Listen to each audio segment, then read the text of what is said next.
Hey guys, welcome back here to my channel, and today we're going in with the last part here of my build, building my own monster. If you've been following so far, then you know exactly what it's all about and what I'm doing. I am doing my own version here of Gröna Lund in Stockholm, Sweden, and the coaster is based on their new B&M Invert monster. So today I'm going to go in and do an entrance for the ride. I decided to call the ride Nord. I think I'm saying that correct. It's basically, I did a bit of research. I wanted to find something that was kind of fitting for the surrounding area and for where the coaster is, and I found this Scandinavian god called Nord, who is the god of the sea and wind. And I just thought that was perfect for this coaster, for it being on the side of like a harbour and going over the water. The colours that I used as well, the blues and the light purple and everything. So I think that worked out really, really well. So I've gone ahead and called it that. I'm just doing a sign for it here and doing like a nice entrance bit. Of course, like as a theme, the ride doesn't really have a theme. It's just got a nice name and it's in a nice setting in a pretty park. And that's kind of what I wanted to go for. There is no storyline to the coaster and no like mega theming going on. So that's not really what I was going for with this one. I was just going for what I do best, and that is kind of doing more realistic builds. So I've just done the sign there, just adding some orb lights on, showing you this time. Last time I didn't have any footage of that. And then the final building in the time lapse today is going to be like this little cafe kind of building here, which is kind of like a weird shape, but it could be like a small kind of takeout coffee place maybe. And part of it will be like a solid building, and the side of it here is more kind of archways where the vintage cars ride can actually pass through. And there's a nice gap here in the front where visitors can stand and watch. And in the previous footage there, as you just saw, I put some trees now next to the entrance to the coaster. I actually got rid of those and ended up putting like a small kind of pond in, which I think works out a lot better. And then you've got this water that's separating the kind of path areas to the vintage cars ride. So that worked out better. This building is actually based very heavily on a real building at the theme park in Sweden, in Stockholm. I was on Google Street View, which is so good for looking at references and things in theme parks. If you ever need some inspiration, just get on a theme park and jump into Google Street View and you'll see stuff and you'll be inspired instantly. So yeah, this is basically based on the building I saw there.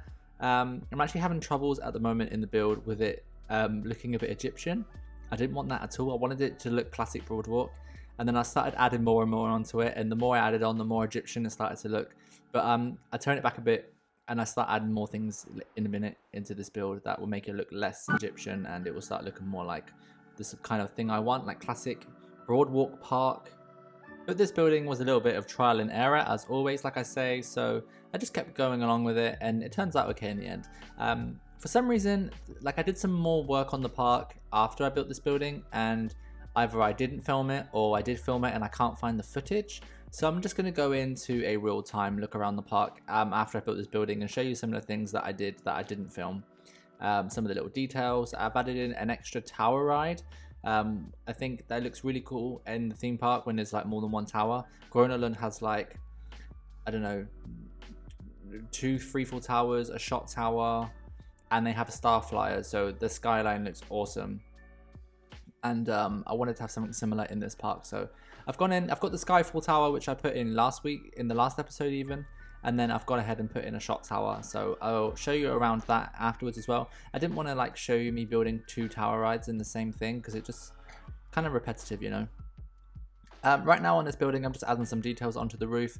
I think this is what separates it from looking not Egyptian. This little details on the roof there, I think it made all the difference. And again, I go in and use some of the fancy text fences even, and these look really great. I found some, they look awesome, and I'm going to use them as detailing on the roof. And they got this wavy pattern in the fence, so I think it works out really, really perfect. A thing I've been doing for like a few years is using fences as details on like roof trims and that kind of thing. And now that there's more fences to choose from because there's more mods, it's even better. But it's definitely something you should try. Like if you're wondering how to dress up something, some roof trims, use some fences. It looks great. I do it all the time. I love it.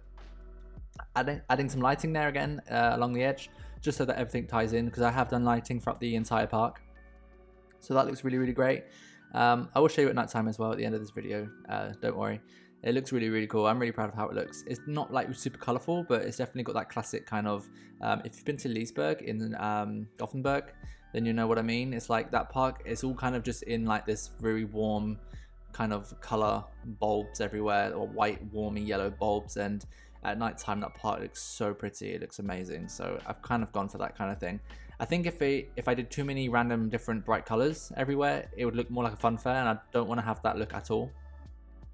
So I'm just adding in some foliage there around the bottom of the big support, and then the back of this building here is going to be like, you have to imagine that it kind of extends outwards past the map. I'm just kind of chopping it off just because of the way the map is, the size. And then I'm actually going to put like a little staff area here on the back as well, so that you use like a gate that you can go through as a staff member, and there'd be like a door that would go into the back of this cafe. This backs up really, really closely onto the vintage cars ride. So I tried not to get it to like look too weird. I didn't want it to look clashy, like I've put something on top of something. So I've tried to leave a nice gap, put some foliage on the other side to make it look a bit pretty, so it's not just like the vintage cars ride has gone into like a backstage area or anything. Adding more of those turquoise roof trims there. I love doing roof trims. If it can really make your building look less flat if you just add a little trim around the edge. Really, really easy to do. It looks really, really good. So here we are in real time. Here's kind of how it's looking. Sorry for the lag. You know what my computer's like.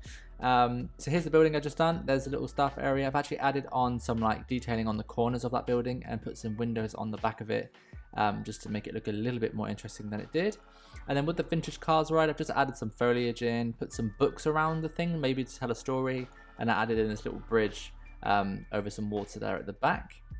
And then here on the final helix of the coaster, I've done like a little backstage area where there's some storage, and there is like a little warehouse there which could contain some items for repairs, and also it doubles up as like a storage house for the vintage cars ride. The cars can actually go off there and go into storage. Here's the second tower ride I told you about. This is Aeroshot. I love how it looks. It looks really, really cool. I put a little sphere thing on the top of it as well, just like the other one, but slightly different. So that looks really, really cool. And I tried to make this also look really classic looking. So I went ahead and done that by using these kind of beiges and like light greens. And I love how that looks. It's really kind of simple, but not too simple, but it looks really cool. I'm really happy with how that turned out. And that actually covers up the depot. The depot is underneath it. So that was my way of hiding it. And then here's just an overview of how the whole thing looks. I really like all the colors and how it's all come together. I think it worked out really, really well. I added some more details on the water. I put some boats, some fishing boats, and also added some fish and some shrubbery under the water just for extra detailing. And I put some water effects on the back of the boats to make them look like they're a little bit in action or in motion. And I just did some different sizes and some different colors, as if they would be sailing past the park. And then some extra little details. I put some birds that would be sitting on top of the support there. And again down here, some seagulls just kind of perching on the edge. Got some on the footers there. And I also went ahead and added some to the piers in the little kind of marine harbour area as well, just to add extra little touches of realism and details. So these are the kind of things I thought I finished the park, and I actually kept going back and opening up the file and adding more little bits here and there, things I didn't think of when I first thought I finished. So it's always good to like leave it a few days and then go back into it, and maybe there's some more details that you left out that you didn't think of. So now let's have a look at nighttime. Again, sorry for the lag, you know how it is. Looks really, really cool. I kept all the lighting very simple, very white and just kind of warm. And the towers look great at nighttime. I've got these nice light blues kind of shining up onto the coaster supports. And this is kind of like the main kind of area here on this side of the park, where you have all the lighting and these seating areas and everything's lit up really bright. So it looks really, really cool. That's the Skyfall Tower there, which got some nice lighting on. And the coaster coming out over the water, again lit up with those light blues kind of on the supports and everything, just so it's got some nice color going on and it's not too dark. I'll just show you the coaster now, going around a few of the elements, going up until the Immelmann there, which will then circle around the Skyfall Tower into a vertical loop. I put the trenches and stuff. They had in-game tunnels. I've dug them all out, turned them into trenches. B&M inverts are very typical for going in and out of like dugout areas in the floors, like trenches and tunnels. So that's kind of what I've tried to keep with this one. Nice inline twist there. Not very common on a B&M invert, but there are a few. Banshee's got one if I can think of the top of my head. and then going into the final brake run, which takes you back underground into the station. I've really enjoyed building this. I hope you've enjoyed watching it as well. I really appreciate you guys tuning in and watching every single episode. Don't forget to check out my Patreon if you want to join Patreon. It's really cheap. There is a link down below and you get some extra little details and perks. And thanks for watching. Don't forget to hit that subscribe button, and I'll see you all next time here for another episode. Bye.